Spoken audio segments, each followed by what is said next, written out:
Cake செய்ய வீட்டில் பழைய தோசைகள் மட்டும் இருந்தால் போதுங்க. குக்கர், கடாய், ஓவன் அது போல் எதுவுமே தேவையில்லை. இது கோதுமை மாவில் செய்த கேக்கு. அதுவும் இதில் கோதுமை மாவு தேங்காய் சேர்த்து செய்த கேக்கு. நல்ல பஞ்சு போல் சாஃப்டாக இருக்கும். டீ கேக்காகவும் சாப்பிடலாம்.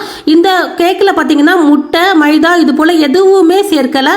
ரொம்ப ஹெல்த்தியான கேக். கண்டிப்பாக செய்து கொடுங்க. இப்போ ஒரு பவுலில் ஒரு 1/4 கப் அளவுக்கு தயிர், நல்லா திக்கான அதிகம் புளிப்பு இல்லாத தயிர் சேர்த்துக்கிறேன். அதே கப்பில் 1/4 கப் அளவுக்கு ரீஃபைண்ட் ஆயில் சேர்த்துக்கிறேங்க. இப்போ 1/2 கப் அளவுக்கு சர்க்கரை சேர்த்துக்கிறேங்க. இது கரெக்டான இனிப்பாக இருக்கும். சர்க்கரை சேர்த்துட்டு ஒரு ஸ்பூன் வச்சு நல்லா இது போல் மிக்ஸ் பண்ணிக்கிறேன். நல்லா க்ரீம் போல் மிக்ஸ் பண்ணிக்கணுங்க. இது போல் மிக்ஸ் பண்ணிவிட்டு இப்போ இதில் நம்ம கோதுமை மாவு சேர்த்துக்கலாம். கோதுமை மாவு சேர்க்கறதுக்கு முன்னாடி கொஞ்சம் சலிச்சு எடுத்துக்கோங்க. நான் சலிச்சு எடுத்து வச்சுருந்தேன், அதை சேர்த்துக்கிறேன். 1 கப்பு 250 ml கப்பில் 1 கப் அளவுக்கு சேர்த்துக்கிறேங்க.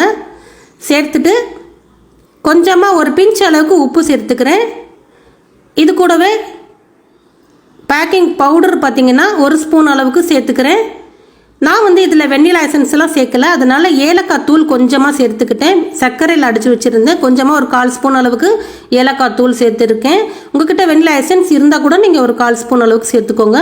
இப்போ நல்லா இது போல் பேச்சுலா வச்சு நல்லா மிக்ஸ் பண்ணிக்கிறேன். ஒரே சைடாக தான் மிக்ஸ் பண்ணணும், ஏன்னா நம்ம பேக்கிங் பவுடர் சேர்த்துருக்கோம். அதனால் ஒரே சைடாக இது போல் மிக்ஸ் பண்ணிவிட்டு இப்போ திக்காக இருக்குது, அதனால் ஒரு 1/4 கப் அளவுக்கு காய்ச்சி ஆற வச்ச பால் சேர்த்துக்கிறேன். ஆற வச்ச பால் சேர்த்துக்கோங்க. சேர்த்துட்டு நல்லா மிக்ஸ் பண்ணிக்கிறேன் ஒரே சைடாக. இது போல் லைட்டாக மிக்ஸ் பண்ணிவிட்டு நம்ம இப்போ இதில் தேங்காய் சேர்த்துக்கலாம். நான் தேங்காய் ஒரு 3 டேபிள் ஸ்பூன் அளவுக்கு துருவன தேங்காய் சேர்த்துக்கிறேன். இப்போ பாருங்கள், மாவுடைய பதம் இந்த பதத்துக்கு இருக்கணும், திக்னஸ்ஸு.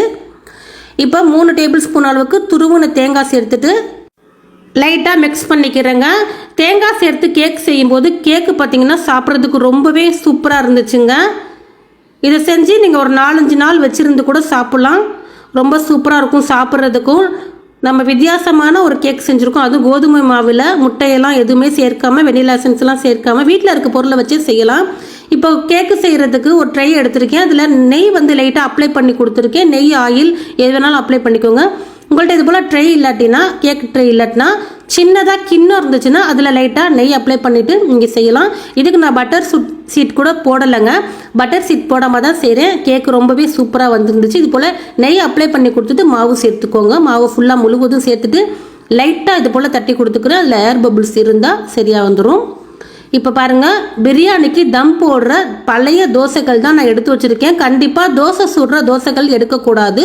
நம்ம வீட்டில் பழைய தோசைகள் பிரியாணிக்கு தம் போட வச்சுருப்போம் பாருங்கள். என்கிட்ட அது போல் தோசைகள் இருக்குது, அதனால் அதை எடுத்து வச்சு அதில் மேலே ஒரு ரிங் போல் எடுத்து வச்சுக்கிறேன் தூக்கி வைக்கிறதுக்காக. இது போல் ஒரு ஸ்டாண்டு போல் எடுத்து வச்சுட்டு இப்போ நம்ம மாவை எடுத்து வச்சுட்டு மேலாக ஒரு 4-5 பாதாம் பருப்பு இது போல் பொடியாக கட் பண்ணி வச்சுருந்தேன், அதை சேர்த்துக்கிறேன். இது முற்றிலும் ஆப்ஷனல் தாங்க. உங்ககிட்ட இருந்துச்சுன்னா மட்டும் சேர்த்துக்கோங்க. அப்படி இல்லாட்டினா சும்மா நீங்கள் கேக் மாவை எடுத்து வச்சு இது போல் மூடி போட்டு வேக வைக்கலாம். நான் இட்லி மூடி தான் போட்டு கரெக்டாக அடுப்பை மீடியமாக வச்சுக்கோங்க, ஹையில் வைக்கக்கூடாது. கல்லை நல்லா சூடுபடுத்திட்டு கேக் மாவை எடுத்து வச்சுட்டு அடுப்பை மீடியமாக வச்சு கரெக்டாக ஒரு 30 நிமிஷம் வேக வச்சிங்கன்னா ரொம்ப சூப்பராக கேக் வெந்துடும். இப்போ 30 நிமிஷம் கழித்து நான் பார்க்குறேன், ரொம்ப சூப்பராக கேக் வெந்துருச்சு. ஒரு கத்தி வச்சு குத்தி பார்க்குறேன், ஒட்டாமல் வந்துருச்சு. இப்போ கொஞ்சம் ஆறணுன்னு எடுத்துக்கலாம், உடனே எடுக்காதீங்க. ஒரு 1/2 மணி நேரம் ஃபேன் காற்றுல ஆற வைங்க. ஆற வச்சுட்டு எடுத்திங்கன்னா ரொம்ப சூப்பராக கேக் உடையாமல் வருங்க.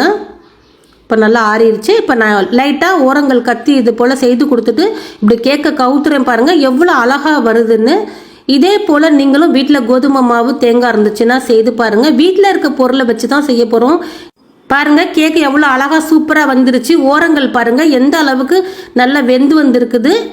தோசைகளில் வீட்டில் இருக்க பழைய தோசைகளில் நம்ம இது போல் சூப்பரான கேக் ரெசிபி செய்யலாம். சாப்பிட்றதுக்கும் அவ்வளோ சாஃப்டாக இருந்துச்சு இந்த கேக். பார்த்தீங்கன்னா நான் கட் பண்ணி காட்டுறேன் பாருங்கள். இது போல் கட் பண்ணிவிட்டு நம்ம சாப்பிட வேண்டியது தான். தாராளமாக உங்கள் வீட்டு குழந்தைங்களுக்கு இது போல் ஈஸியாக வீட்டிலே கேக் செய்து கொடுங்க. சில பேர் ஓவன் இல்லை, குக்கர் இல்லை அப்படின்னு நினச்சிட்டு இருப்பீங்க கேக் செய்கிறதுக்கு. வீட்டில் பழைய தோசைகள் மட்டுமே இருந்தால் போதும், நம்ம கேக் செய்யலாம். இது போல் நான் நிறைய வீடியோ போட்டிருக்கேங்க, வீட்டில் தோசைகள் வச்சு எப்படி கேக் செய்யலாம். ப்ரௌனி கேக் கூட நான் போட்டிருக்கேன், கண்டிப்பாக என் சேனலில் பாருங்கள். இப்போ பாருங்கள், நான் இது பண்ணி காட்டுறேன். எவ்வளோ பஞ்சு போல் சாஃப்டாக இருக்குது பாருங்கள் கேக்கு. இதே போல் நீங்களும் வீட்டில் கோதுமை மாவு இருந்தால் செய்து பாருங்கள். செய்து பார்த்துட்டு எப்படி வந்துச்சுங்கிறத மறக்காமல் கமெண்ட்ஸில் சொல்லுங்கள். வீடியோ பிடித்திருந்தால் லைக் பண்ணுங்கள்.